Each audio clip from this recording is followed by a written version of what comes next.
Bonjour à tous, j'espère que vous allez bien. Bienvenue encore une fois sur notre chaîne. Si c'est pour vous la première fois sur cette chaîne, si vous êtes à la recherche des informations, des opportunités et des conseils à l'étranger, vous êtes sur la bonne chaîne. Dans cette vidéo qu'on appelle vidéo opportunité, je vais vous présenter une université, une bourse d'études en Chine. Suivez la vidéo jusqu'à la fin pour être sûr d'avoir toutes les informations possibles. Et comme vous le savez, nous procédons en 3 étapes. La première étape, je vous présente l'université. La deuxième étape, je parle des financements. Et la troisième étape, on parle des restrictions.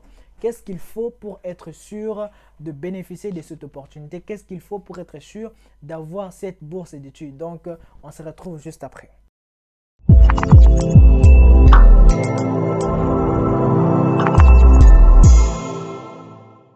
Déjà, si vous voulez vraiment venir dans des grandes villes, déjà Beijing c'est la capitale, c'est que cette opportunité peut vous intéresser dans l'université de Beijing Institute of Technology. Dans le classement mondial, ça se positionne à la place 336. Ça sera donc déjà dans le classement mondial 336, c'est pas vraiment trop loin parce qu'il y a des milliers d'universités dans le monde.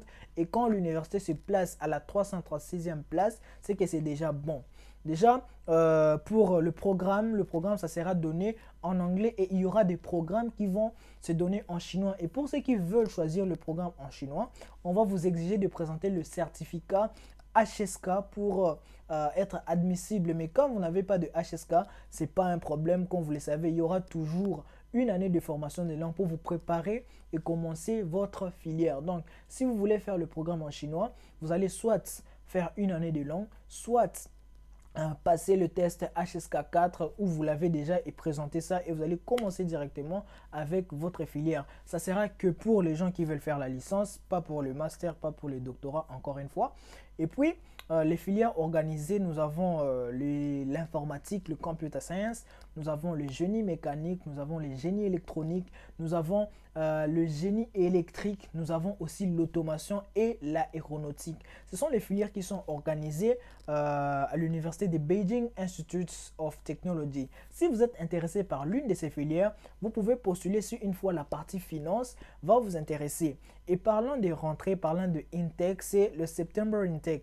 Donc, quand vous obtenez cette bourse, quand vous êtes inscrit dans cette université, vous allez commencer les cours en septembre 2022. Bien sûr, jusque-là, il n'y a pas encore des informations sur le retour des étudiants en Chine, mais en tout cas, pour commencer les cours dans cette université, vous allez commencer les cours en septembre. Ça, c'est la première partie sur tout ce qui concerne l'université. Donc, si on doit parler des avantages que la bourse doit vous offrir, vous devez savoir qu'il y aura deux types de bourses. Il y aura la bourse totale de type A et puis il y aura la bourse partielle de type B.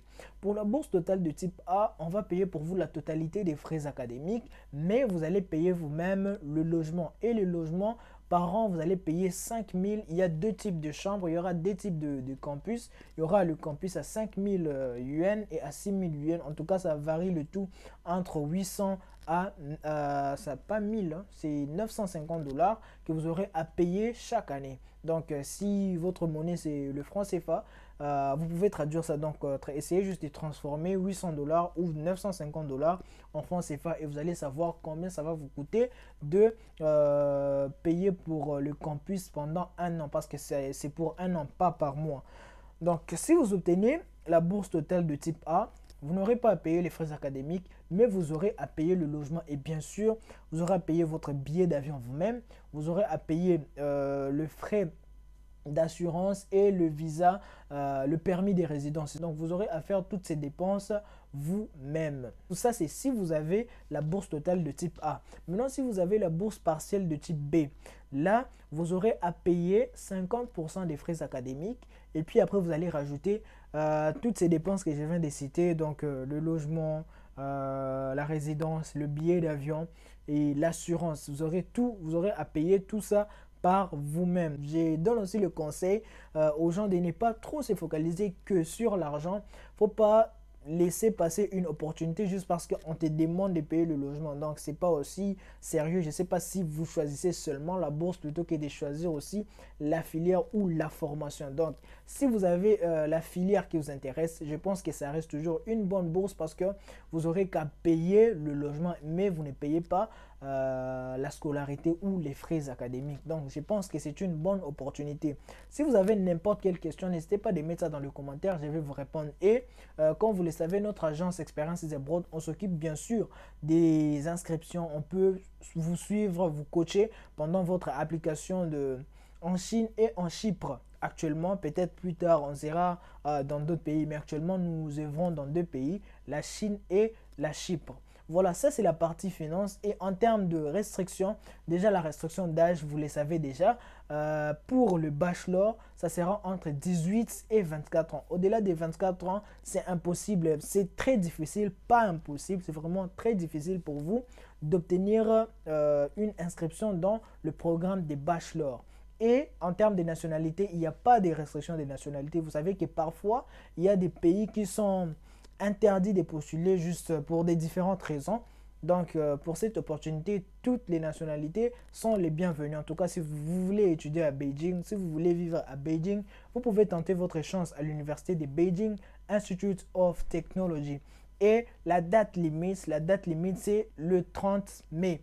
Le 30 mai, encore une fois. Donc, en tout cas, je pense que c'est aussi une date qui revient trop souvent dans les universités en Chine. Ça sera soit le 30 mai, soit le 30 juin. Et pour des universités qui mettent vraiment du temps, c'est sûrement parce qu'ils ont commencé un peu tard. Ils clôturent les inscriptions le 31 août. Mais pour vraiment maximiser vos chances, c'est mieux de postuler avant le mois de juin, avant qu'ils commencent avec les examens, avant qu'ils partent en vacances. Et là, vous allez vraiment maximiser vos chances et vous allez être sûr de bénéficier de ces bourses d'études.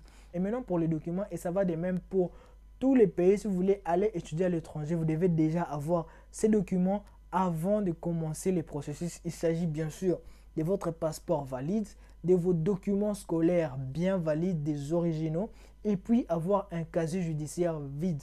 Donc ce sont les 3 documents d'abord que vous devez avoir, peu importe les pays. Si ce n'est pas seulement la Chine, là si c'est au Canada, en France, n'importe où, vous devez d'abord avoir ces 3 documents. Maintenant, vous allez aller dans les fins fonds pour essayer de voir d'autres documents qu'il faut préparer. Mais quand vous n'avez pas ces 3, c'est que ça ne va pas marcher. Que ça soit clair. Donc, en tout cas, pour tous les pays, ce sont les documents que vous devez avoir. En tout cas, ce sont les restrictions. Il n'y en a pas vraiment beaucoup. Et les cours, rien n'est précisé jusque-là pour dire que ça sera en ligne ou si vous allez venir en Chine.